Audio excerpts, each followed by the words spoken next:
The phone went dead in Cher's hand, and for the first time in her 43-year-long life, she felt something she'd never allowed herself to feel before. Old. Not tired, not worn out, not past her prime. Old. It was 9:47 p.m. on a Tuesday night in October 1989, and Prince, the 31-year-old musical genius who could make a guitar weep and a synthesizer scream, had just told her that her age disqualified her from making the kind of music that mattered. "Cher, you're 43. My sound is for young artists. You're too old for what I do." Not, "I don't think our styles match." Not, "The timing isn't right." Not even, "I'm too busy." Too old. Cher sat in her Malibu living room, staring at the phone like it had just insulted her entire existence, which, in a way, it had. The conversation had started so promisingly. Prince's manager had reached out about a potential collaboration.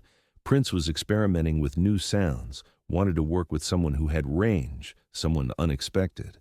Cher's name came up. A meeting was arranged, a phone call scheduled, and then, 3 minutes into that call, Prince had delivered the verdict that was supposed to end the conversation.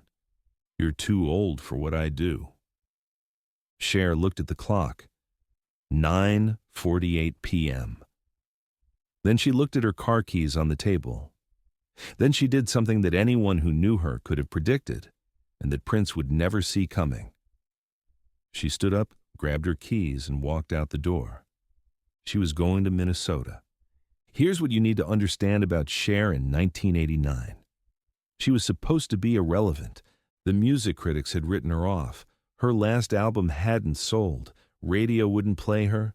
MTV thought she was too old for their demographic. She was caught in that terrible limbo that swallows so many artists. Not young enough to be current, not old enough to be nostalgic, just existing. And she knew it. Every morning she woke up knowing the industry thought she was done. Every audition, every pitch, every conversation with record executives carried the unspoken subtext, "Your time has passed." But she'd fought through it before, after Sunny, after the Vegas years, after being dismissed as just a pretty face who can kinda sing. She'd proven them wrong every single time. But this, Prince saying she was too old, this hit different. Because Prince wasn't some corporate suit protecting his bottom line. Prince was an artist, a genius, someone Cher respected, someone who was supposed to see beyond the numbers and the demographics and the bullshit. And even he thought age mattered more than talent. So Cher got in her car and started driving. Los Angeles to Minneapolis, 1,742 miles, approximately 25 hours of driving, through California, Nevada, Utah, Wyoming, South Dakota, and finally Minnesota. She didn't pack, didn't call ahead, didn't tell anyone where she was going.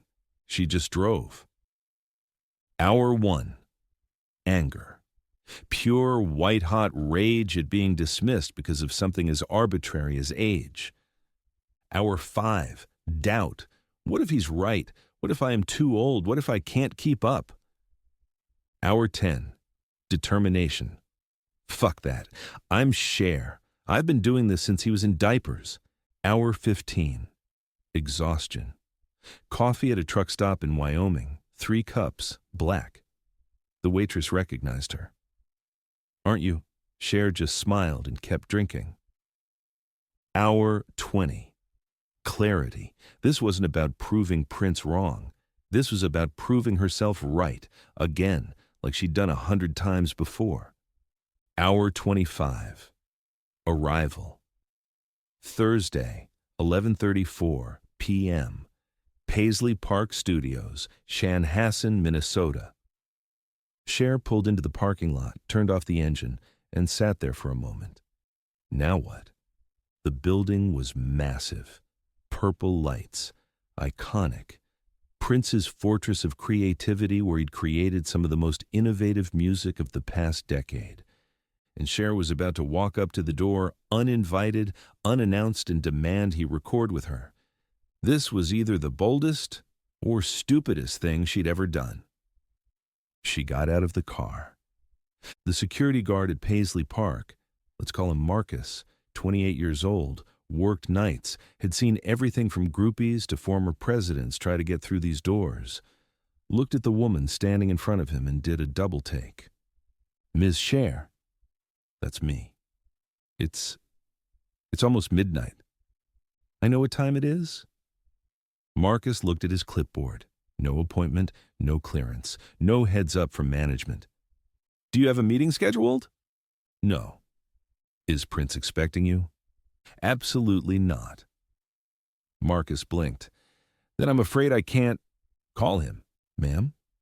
Call Prince. Tell him Cher is here. Tell him I drove 1,700 miles to prove him wrong about something he said 2 days ago. Tell him I'm not leaving until he either records with me or tells me to my face why he won't. Marcus had worked security for 3 years. He'd turned away celebrities, stalkers, executives, and everyone in between. He'd never seen this kind of quiet, exhausted determination. He picked up the phone. Here's what you need to know about Prince in 1989. He didn't sleep much. 3 to 4 hours a night max. The rest of the time he was in the studio, creating, experimenting, pushing boundaries. It was 11:47 p.m. He was awake. He was working. The phone rang in Studio A. Prince picked up. What? Sir, there's someone here to see you. I don't do walk-ins, you know that. Yes, sir, but no buts. Tell them to make an appointment through my management. It's Cher. Silence. What? Cher, the singer. She's here, at the front gate. She says she drove from Los Angeles and she's not leaving until you either record with her or tell her to her face why you won't. More silence. Prince put down whatever instrument he'd been holding. She drove here? From Los Angeles? That's what she says, sir. Tonight? Apparently she left Tuesday night. It's Thursday now. She just arrived. Prince walked to the window of Studio A and looked out toward the front gate. Even from this distance, even in the dark, he could see a figure standing next to Marcus's security station. She'd driven 1,700 miles because he'd told her she was too old. Send her in. Cher walked through the legendary halls of Paisley Park, purple walls, gold records, the air humming with the residue of genius, and tried not to think about how insane this was. She'd driven across the country to confront a man she'd met twice, in the middle of the night, unannounced. What the hell was she thinking? But before she could spiral further into doubt, she heard footsteps, and then Prince appeared at the end of the hallway. He was wearing purple silk pajamas, purple slippers. His hair was slightly messed up. He looked like he'd been working, not sleeping. He also looked completely confused. Cher? Prince! They stood there, 10 feet apart, staring at each other. Prince spoke first. You drove here, from California. Yes? Tonight? Started Tuesday, got here Thursday. Because of what I said on the phone. Yes. Prince tilted his head, studying her. That's insane. Probably. Why? Cher took a step closer. Because you told me I was too old. And I need you to understand something. I've been hearing that my whole life. Too ethnic, too weird, too much, too old. And every single time I've proven them wrong. But you're not some corporate suit-protecting demographics. You're an artist. I respected your opinion. And when you said I was too old, it actually hurt. So I drove here to prove you wrong in person. Prince was quiet for a moment, then, what are you proposing? We record, right now, tonight. Whatever you want, whatever your young artist sound is, I'll match it. And if I can't keep up, if age actually matters more than talent, I'll leave and you'll never hear from me again. And if you can keep up, then you admit you were wrong. And we finish the track.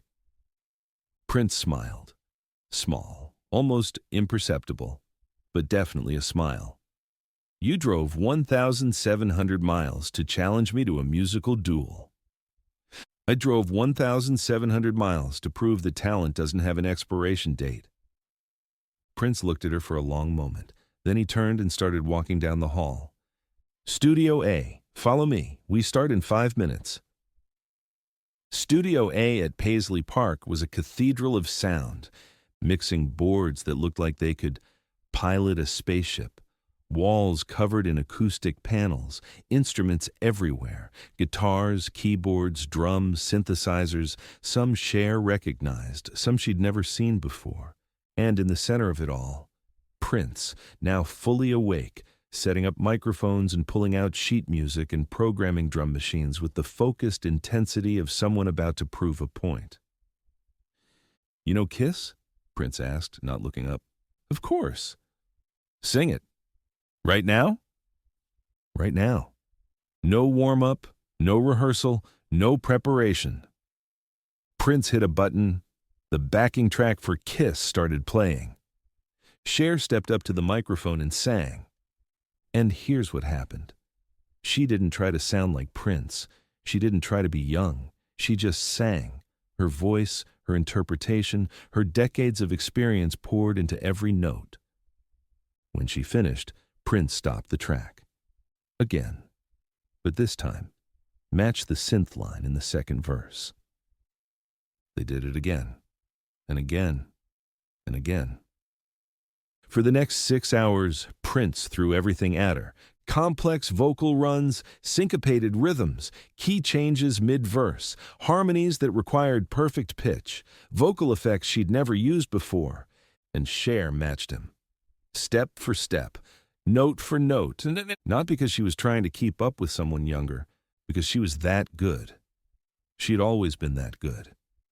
At 3 a.m., they took a break. Prince handed her water. They sat in silence for a moment. How old were you when you started professionally? Prince asked. 16. I was 7. Child prodigy versus scrappy survivor. Prince smiled. You know what the difference is between us? What? You've been underestimated longer. I've been called a genius since I was a kid. You've had to prove yourself over and over. That's why you're better at this than most people I work with. Cher wasn't sure she'd heard him right. Better? Most artists I collaborate with, they're intimidated. They try to match my energy by copying me. You're not trying to be me. You're being you at my level. That's rare. He stood up. Let's do an original, something new. I'll write it right now. You ready? Cher stood up. I drove 1,700 miles. Of course I'm ready. At 6:14 a.m., Prince put down his guitar and looked at Cher. They'd been recording for 7 hours straight. They'd created 3 complete tracks, 1 cover, 2 originals. The music was unlike anything either of them had done before. It was funk and rock and pop and soul and completely, utterly new. And Cher had kept up with every second of it. I was wrong, Prince said quietly. About what? About you being too old. Age has nothing to do with it. Talent is talent. Energy is energy. You've got both. Cher sat back in her chair, exhaustion finally hitting her. Thank you. No, thank you. You drove across the country to prove a point. He trailed off, looking for the right word. That's the most Prince thing anyone's ever done to me. They both laughed. Tired, punchy, slightly delirious laughter. What happens to these recordings? Cher asked. Prince looked at the tapes stacked on the mixing board. I don't know. Maybe we release them. Maybe we don't. Maybe they're just for us, proof that this happened. Proof that a 43-year-old woman can keep up with a 31-year-old genius? Proof that age is a number, not a limitation. The recordings were never released. Prince kept them in his vault at Paisley Park, the legendary archive where he stored thousands of unreleased tracks. Cher went back to Los Angeles. They stayed in touch occasionally, but the collaboration never became public. Years passed. 1998, Cher released Believe at age 52, proving, again, that age was irrelevant. 2016, Prince died at age 57. The world mourned. And when they went through his vault, The massive archive of unreleased music, they found the tapes from that October night in 1989. 3 tracks, Cher and Prince, never released, never heard by the public. Attached to the tapes, a handwritten note in Prince's distinctive script. October 1989. Cher drove 1,700 miles to prove me wrong. I told her she was too old for my sound. She showed up at midnight, and we recorded until dawn. She was right. I was wrong. Age has nothing to do with talent. Energy has nothing to do with birth year. These recordings are proof. Don't underestimate women over 40. Don't underestimate anyone who's willing to drive across the country to prove a point. Cher taught me that lesson. I hope whoever finds this remembers it. P. When the note was discovered and made public in 2017, Cher was asked to comment. She posted on Twitter, "Prince told me I was too old in 1989. I drove to Minnesota and we recorded all night. He admitted he was wrong. We never released the music, but I kept the lesson. Never let anyone tell you you're too old to do what you love. Drive 1,700 miles to prove them wrong if you have to." The tweet went viral. 10 million views. Prince's estate reached out. "Would you like to release the recordings?" Cher thought about it, then said no. Those recordings were for me and Prince. They were proof, for both of us. That age doesn't matter. Releasing them now feels like making them about something other than what they were.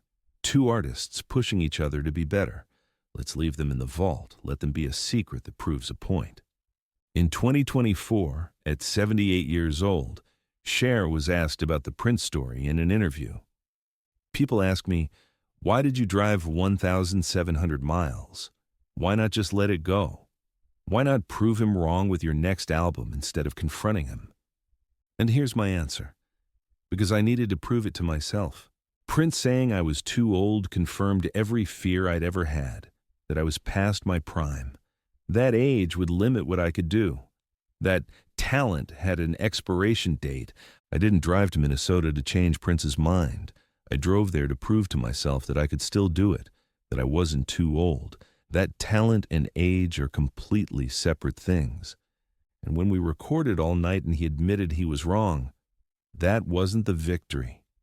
The victory was me knowing in my bones that I could still compete, that I was still that good. Prince's note, "Don't underestimate women over 40. That's nice. But the real lesson isn't for other people. It's for me. And for every woman who's been told she's too old. You're never too old.